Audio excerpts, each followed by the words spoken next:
What is up, everybody? Welcome to Dudes Who Bet Sports for July 21st, 2022. We started off the week hot down here. Aaron gives us a 2-1 winner.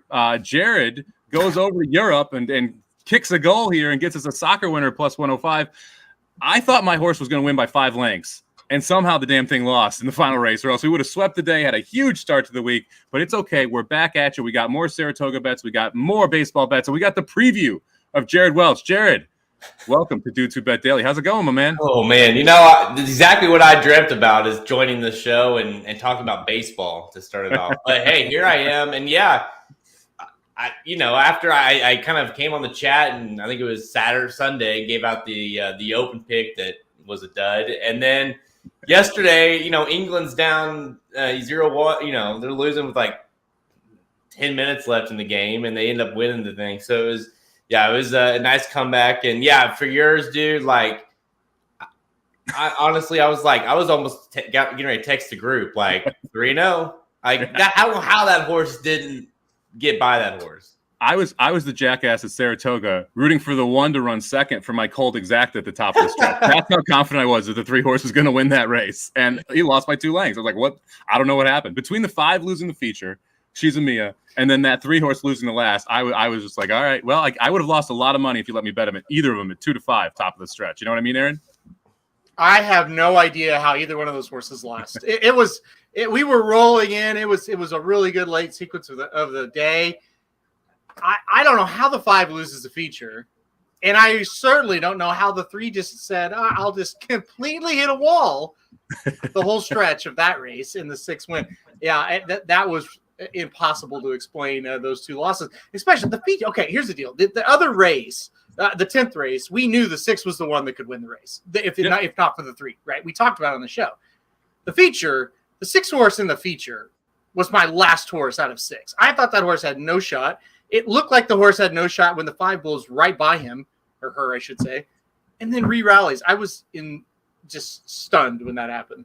I think that's what blew me away the most. That She's a Mia opens up by a full length over the 6 after going inside the 6. The 6 looks like it's just going the wrong direction, and then someone shoved a rocket up that horse's ass, and it just flies home and beats She's a Mia to the line, even when she's running a 12. Like, it was just a crazy final furlong. That's the way that horse lost. But she's now run second. Is it 3 times in a row, 3 out of 4 times? Like, she clearly not too interested in winning, and slowed down a little bit when she hit the lead. Well, but this was a different kind of loss, is what I was telling you. Like, before, it's like she couldn't get there. This race, she just blows by him, and then she stops. What made it even worse, I singled a smash ticket in the race before. I'm 3 deep in a 6-horse field and missed it. And I ran 2, 3, 4. And then, of course, the next race, I'm 4 deep, and I hit it. So she literally, like Kevin O said, she cost me the pick 5. And not only that, the 6 runs a stupid race. Okay, if the 5 loses, great, I've got coverage. But the 6, no way. So, that was a completely frustrating finish to the day after an exciting win on Smash Ticket. So, what are you going to do? It's crazy. You have Smash Ticket win at a short price. You have a Brown win and a Turf Sprint at a short price. And the pick 6 almost carried over. Half the field was carrying over the pick 6 because that 6 was so difficult to get to in the She's a Mia race. It really ballooned all those multi-race bets. Let's turn the page. Let's talk a little bit about today. We got Saratoga. We got another feature. We've got another questionable favorite here, Aaron. Tell us about Dakota Gold here. I know that you were playing against Dakota Gold. We both like the 5 that scratches out. Now, why are you trying to get around Dakota Gold here? I just don't fully trust Dakota Gold. And, they've kind of been on record of saying the race at Monmouth got an inflated speed figure as a 2-year-old. Didn't run terrible at Del Mar in the Breeders' Cup Juvenile, but wasn't great. Came back. It was a pretty nice effort last time out. But I just thought, okay, here's a spot where this horse is going to get beat. I was all for beating this horse with the 5. Now the 5 scratches out. His biggest challenger is the 3, and I don't love the 3 that well. So now I'm on the 4 because of the scratch. So I don't know. I just thought coming in, the 5 was progressing in a way that they could perhaps upset the 4 here. But now I'm not so sure. I think the 4 might kind of have this one over a barrel now. Yeah, Dakota Gold does look tough in this spot. I had the 5 as my only other must use going into the race. Obviously, with the scratch, that changes. Surprise Boss came back and ran very well. We talked about Surprise Boss in the big invasion race earlier. I think it was Sunday of last week. Surprise Boss came back, ran well, ended up running 3rd there at a big number. Jared, You almost used this race as your play of the day here and played a cold exacta with the 4 Dakota Gold. Who are you looking at in that second spot? Do you think there's some value looking at a cold exacta here? Yeah, and that's just it. How much value is going to be considering the scratches. That's kind of another thing that made me get off of it because, I liked the 7 underneath the Pratt Sharp combo at 9-2, which seems nice. But when you talk about all the scratches, that horse might be, 2-1, and so you really, the value might be gone there. And I'm with Halterman. It was about the scratches, but it was also about that even though that he should win Dakota Gold, it should cruise. It's like putting when you have a 4-5 and you're playing a cold, you better be damn sure that horse is going to win the race, and I'm just not quite there with him. It's the first time that we're going to go mile and the 16th here for Dakota Gold. So there's definitely some distance question marks in that front, although it's run pretty well going a mile and going 2 turns both at Monmouth and Del Mar. So hopefully that extra 16th doesn't cause an issue. These New York bred stakes can create chaos. Just like yesterday's race. These are tough to trust favorites at short prices. And there's really not that much that separates a lot of these horses when you're looking at different figures, be it time for, be it buyer. So you kind of have a struggle saying, this horse should be 4-5. And I don't like coinage at all at 5-2. I'm going to be against coinage today, try and get around that horse. But it's just an odd race. A lot of key scratches today. I know a horse that both Aaron and I liked that I would say that if you're going to play Saratoga, make sure you stable this one up. The 2 horse in the 6th race ends up scratching out. Iya was going to be my play of the day. That Monmouth race has come back exceptionally well now. Great Navigator came back, ran second or third in the Sanford Stakes on Saturday, the first major 2-year-old stakes race. And Roll Again Dancer won next time out. And there's been 4 horses in that race I think have run well next time out now. This was the second place finisher there. So that's when I'm stabling up, and we'll see where this horse ends up. Aaron, I believe you had him on top as well too, didn't you? Yeah, another one. And this actually Saratoga today is scratches in a word. And it's not like there's a ton of them. It's just like every race that there's a scratch, it's like, oh damn, that horse had a shot. Or in our case here, oh, we had this one on top. I went to the 5 in detail now for that race as a top pick. But it's kind of a tricky race. You're going to have to probably spread in that race a little bit now. There's a lot of let's just say weird horses entered in that race now. There's some. So I like one price. I don't know. Do either of you guys have a price play that you like for the day? I don't think there's much from a value standpoint. I think it's going to be pretty chalky today, honestly. I don't really have one. I think you're going to see a lot of 4-1 or less winners today. Jared, anything jump out at you on the card today? Yeah, not. Yeah, with the scratches, it makes it difficult. I think I'm kind of with Halterman, but we all know there's going to be one, right? Right? It's Saratoga, right? Well, that's it. And I was going to ask, you guys play, every track, and is there? There's never. I don't feel like there's ever a meet all year long where you can be right and lose so much. That's like Saratoga. Like it's just, it's the toughest meet of the year, and you look at that race, like you said that yesterday with the horse that we thought was home in the last, and you were right about the whole race, but you lost, and so it's one of those meets that it's so frustrating because you can be so dead on in a race and still not make any money. It's awfully tough. It's pretty tough because just like you said, Jared, you can map it out exactly the way you think, and you just lose. And you have so many trainers, so many owners that are pointing toward this specific meet that you get some unique efforts at this meet because people want to run well and want to be in that winner's circle, which can create some kind of chaos. The one horse that I had some interest in at a big price, the 8th race at Saratoga, Stimulus Check, 12-1, coming in from Finger Lakes. This horse is going to be lone speed at 1.8 miles at Saratoga, which is always dangerous in my mind. So I would include that one on your late pick 4, pick 5, or pick 6 tickets. Stimulus Check, the 5 horse in the 8th race. Not the best bet of the day, but a long shot that I like. Speaking of best bets, though, let's jump right on in there. Papa Dude shipping one in from driver's ed class here. Mr. Tuttle going to put this best bet on the Marlins, -126 today. I didn't look too much into this game. I'm not really a big fan of betting the Marlins, but they are playing the Texas Rangers, who are awful on the road. So I'm guessing that's the lean there. Aaron, did he give you any insight on this one? Yeah, it's exactly what he said. He says the Marlins play a little bit better at home. He does not like Texas on the road. He also likes, I can't remember the guy's name that's pitching for the Marlins, but he certainly likes that. Lopez, I think his name is Pablo Lopez. No, I think that's a jockey. Anyway, doesn't matter. He likes the pitcher, especially at home. He thinks he pitches better at home than he does on the road. So he's taking the Marlins, and he thought minus 126 was decent. I love it. All right, Jared. The first explanation of a bet on the game here. You're headed to baseball as well. You're going with the best team in baseball, I believe, right now. Playing a tough doubleheader against the Yankees, but you're taking the Astros here, game one. Tell us about it.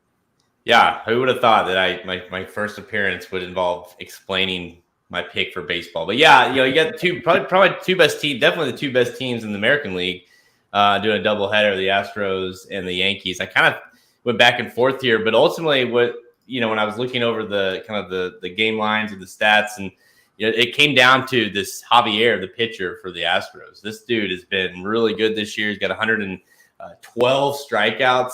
Is it the matchup is not close in terms of, I think it's who is it, Cunningham or someone that Jordan Montgomery. That's pitching for the Yankees. And they faced each other. They faced each other a few times, obviously, but in June. They faced each other, and Javier just, was great. In the career against the Yankees, he's got a 0 ERA and 18 strikeouts. And of course, the bullpen for the Astros is pretty good as well. So I think both games is a doubleheader, like you mentioned. They are going to be tough because they are two good teams. But ultimately, the pitching is where I landed with this one. So I think they take game one. Not going on game two. Well, good stat for you here. They just released the starting lineups. This is a 1:10 start time, so if you want to get this one in, make sure you do it quickly. Christian Javier against the Yankees starting lineup today. They're currently hitting 1 for 37 against him, so 1 hit in 37 at bats. So that's a pretty good stat there for Jared's pitcher. Hopefully, the Astros can cruise here in game one. And I like that I've seen like the odds keep. The late money is, I should say, in horse racing, we talk about the late money. The late money is coming in on the Astros. The odds keep getting lower. So you got to lock that in before you get to the minus 140 cutoff that I was told to have. So you got to lock it in before that. You're flirting with that minus 140, but you got to get it in quick here. All right, we're going to head back to Saratoga. We're going to start with Aaron's best bet. We're going to close with mine because there's some contention around my best bet. So we'll have to chat that up a little bit. Aaron, tell us where you're headed here at Saratoga Racetrack. Quick comment on Jared's pick. I will definitely be watching this game. My in-laws are all huge Yankees fans, and they're coming over to watch this at 1:00. So I will be watching, and they said the same thing that you guys just said about Javier. We can't hit this guy. So they're dreading the first game. They think that the Yankees will win the second game. So there you go. From a Yankees perspective, they do not think they're winning this first game. All right, best bet for me here. There you go. So best bet for me at Saratoga.